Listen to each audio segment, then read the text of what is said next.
Salam dalam keheningan, saudara-saudaraku yang dikasihi oleh Tuhan. Kita memasuki ruang hening 69 dengan judul Jalani Masalah dengan Berserah. Mari kita bersatu dalam doa.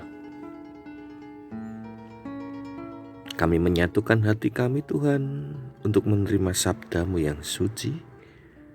Kiranya firman-Mu menguatkan, menghibur, dan menuntun langkah kehidupan kami. Terima kasih Tuhan, dalam nama Tuhan Yesus Kristus kami berdoa. Haleluya. Amin. Kita akan bersama belajar dari kitab Kejadian 16 ayat 7 hingga 10. Kejadian 16 ayat 7 hingga 10, demikianlah firman Tuhan. Lalu malaikat Tuhan menjumpainya dekat suatu mata air di padang gurun, yakni dekat mata air di jalan ke Syur. Katanya, Hagar, hamba Sarai, dari manakah datangmu dan kemanakah pergimu? Jawabnya, aku lari meninggalkan Sarai, nyonyaku. Lalu kata malaikat Tuhan itu kepadanya, kembalilah kepada nyonyamu. Biarkanlah engkau ditindas di bawah kekuasaannya.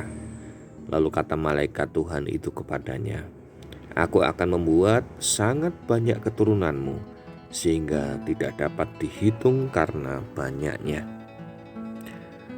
Demikianlah firman Tuhan. Yang berbahagia kita yang menerima sabda Allah dan melakukannya.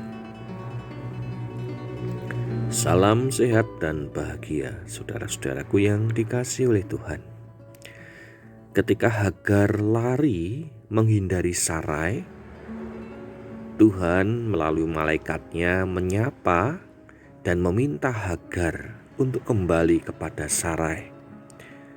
Kenapa Tuhan meminta Hagar kembali ke tempat Abram dan Sarai? Tuhan akan memberikan Hagar keturunan. Di kemah Abramlah Hagar dapat melahirkan anak dan membesarkannya. Hagar pada waktu itu adalah orang asing. Dia orang dari Mesir dan tidak punya apa-apa. Maka dari itu Tuhan meminta Hagar kembali ke tempat Abram dan Sarai. Di kemah Abram dan Sarai, Hagar akan mendapatkan perlindungan, meskipun tentu akan bertentangan dengan Sarai. Tuhan menguatkan Hagar dengan janji yang diberikannya, yaitu keturunan yang nanti akan diberikan menjadi sangat banyak. Janji inilah yang menghibur dan menguatkan Hagar. Saudara-saudaraku yang dikasihi oleh Tuhan, bisakah masalah itu dihindari? Ada kalanya masalah itu tidak bisa dihindari dan harus dilalui, meskipun dengan berat dan susah. Seperti ketika kita menuju suatu tempat dan jalan satu-satunya adalah jalan yang penuh dengan lubang dan rusak. Bukan berarti lalu kita berbalik arah. Jalan penuh lubang dan rusak itu harus kita lalui. Jika kita mengendarai motor, tentu ketika melewati jalan yang berlubang dan rusak harus pelan-pelan dan berpegangan erat. Jalan dengan penuh lubang itu akan membuat kita terlempar-lempar, tidak nyaman berada di dalam jalan yang rusak dan penuh lubang itu. Tapi semua harus kita lalui untuk mencapai tujuan yang ingin kita capai. Saudaraku yang dikasihi Tuhan, Hagar pun juga tidak dapat lari dari Sarai karena ia adalah orang asing dan ia tidak punya apa-apa. Satu-satunya jalan adalah ia harus kembali dan membangun hubungan dengan Sarai, meskipun ini berat dan tidak mudah. Apa yang menjadi masalah kita? Hendaklah kita hadapi dengan kekuatan dari Tuhan.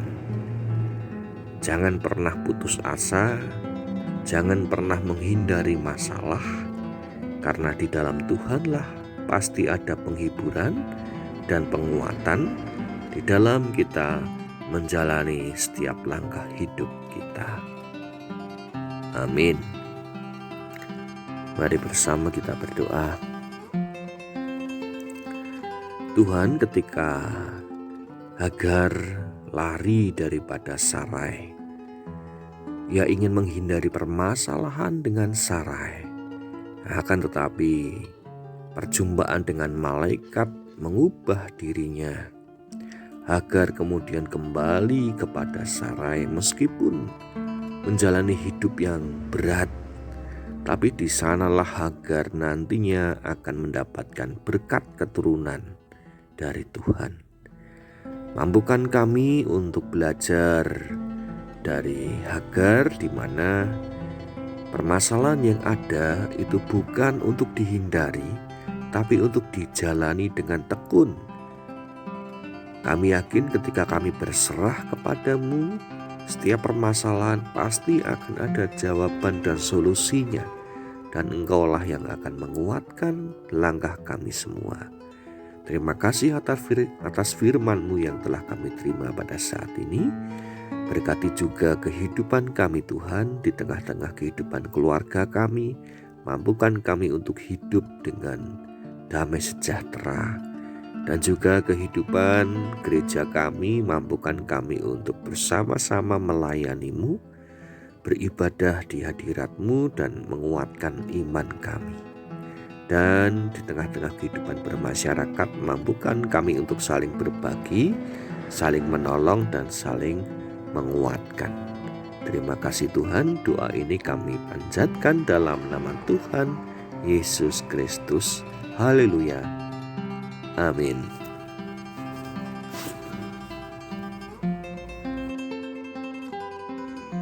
Demikianlah kita telah bersama-sama merenung di ruang hening. Dan sampai jumpa di ruang hening selanjutnya. Tuhan memberkati kita semua.